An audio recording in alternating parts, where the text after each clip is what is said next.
मैथिल जी, आपसे बात शुरू करूंगा। आपके हिसाब से बंगाल में सत्ता परिवर्तन हो रहा है या ममता जी चौथी बार? धन्यवाद। पहले तो आपको और पूरे देश को, आपके सभी देखने वालों को, फेलो कांग्रेस को भारत माता की जय। अब देखिए, जो आपने पूछा ना अमिताभ जी, वो मैं नहीं कहूंगा।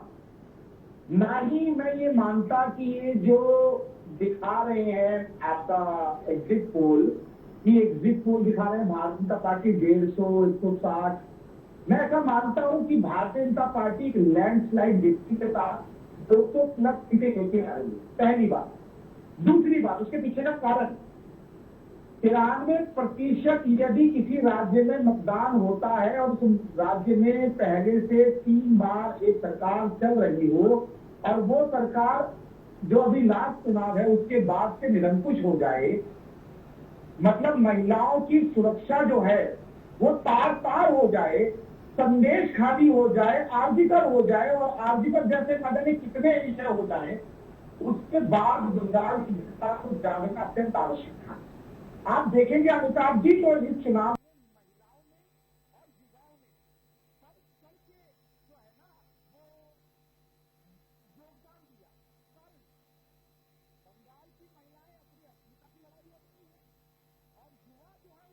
लड़ाई लड़े।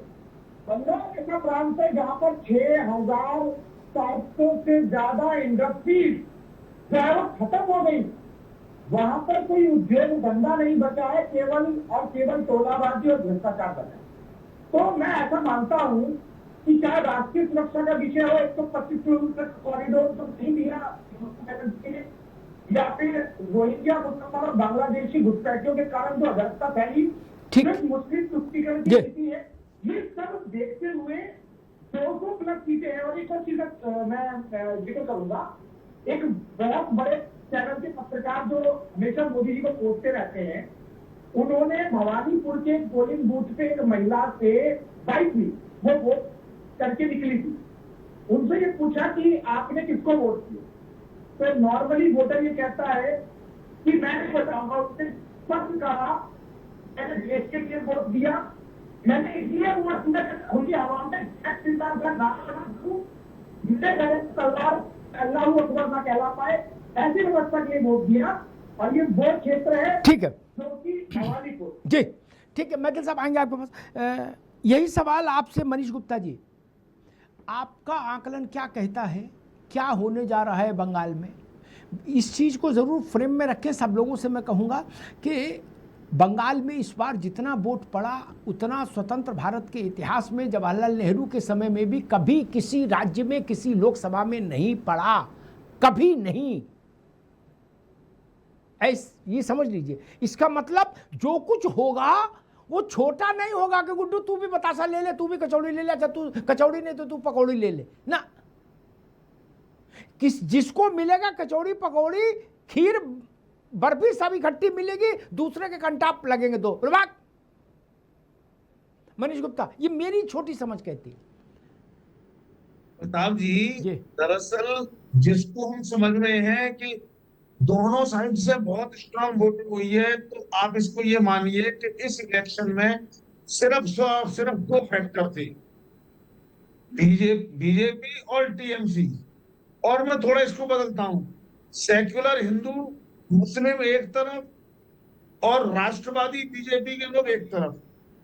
अभी तक क्या होता था, किसी भी राज्य में या देश में चुनाव हो तो मुसलमान भाइयों बहनों की वोटिंग बढ़िया होती थी, उनका हमेशा ये 80 to 90% वोटिंग होता था।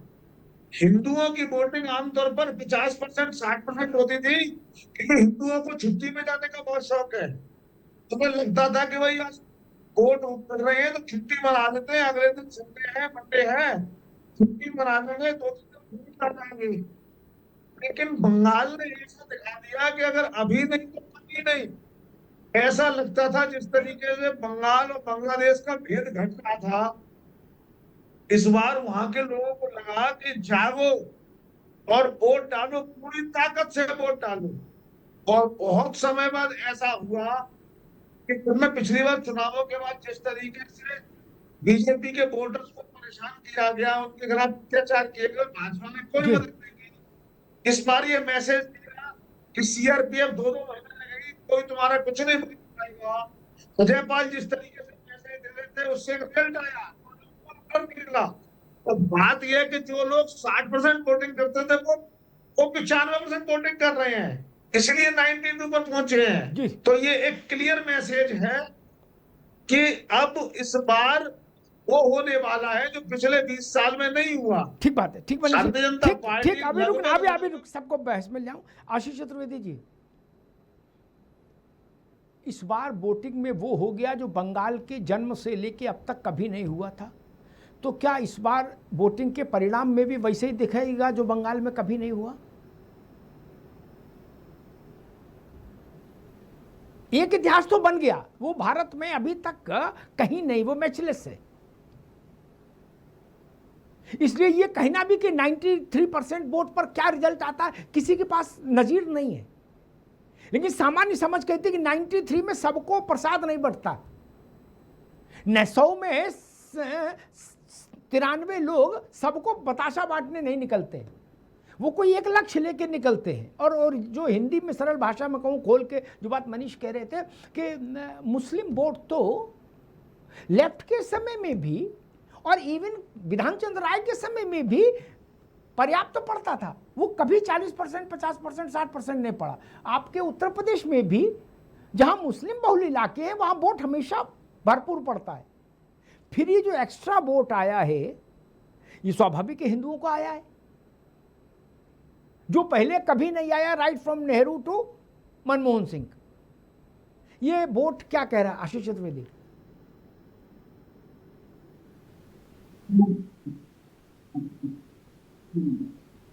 और तो वोटिंग है तो कभी दोबारा देखने को नहीं मिलेगा हमें।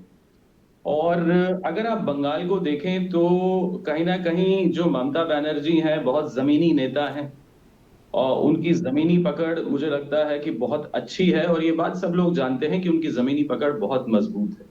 भारतीय जनता पार्टी ने अपने सारे तरीके इस्तेमाल किए हैं ममता बनर्जी को हराने के लिए। लगभग उनके जितने राज्यों के मुख्यमंत्री हैं, जितने कैबिनेट मिनिस्टर हैं, जितने बड़े नाम हैं, जितने संगठन हैं, जितने मीडिया का उपयोग हो सकता है, जितने सरकारी तंत्र का उपयोग हो सकता है, कोई कसर बाकी रखी नहीं गई। बंगाल में अगर आप देखेंगे तो महिलाओं की जो भूमिका होती है वो पुरुषों से ज्यादा होती है। मतलब कहा जाए कि उनका रोल जो होता है डे टू डे यानी दिन की चर्या में, घर के मामलों में, और उसमें महिलाओं की भूमिका ज्यादा होती है, पुरुषों की कम होती है बंगाल में। अगर आप देखेंगे, मेरी पहली पोस्टिंग बंगाल में रही इसलिए मैं काफी थोड़ा समझता हूँ आपको।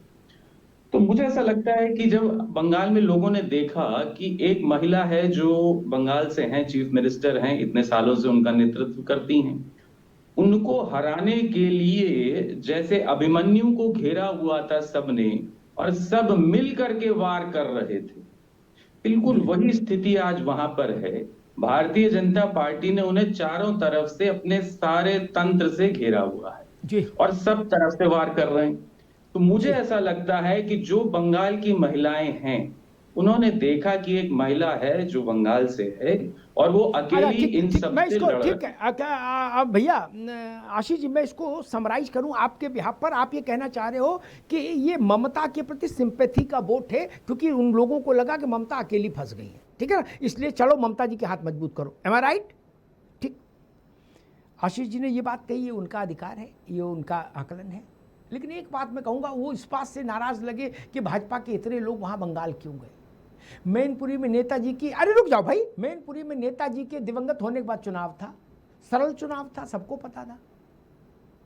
फिर भी नागालैंड में भी जो सपा का एक आदमी था उससे भी कहा गया मैनपुरी आओ और रजिस्टर पर दस्तखत करो, गलत कहूं तो टोक देना। क्यों? क्यों?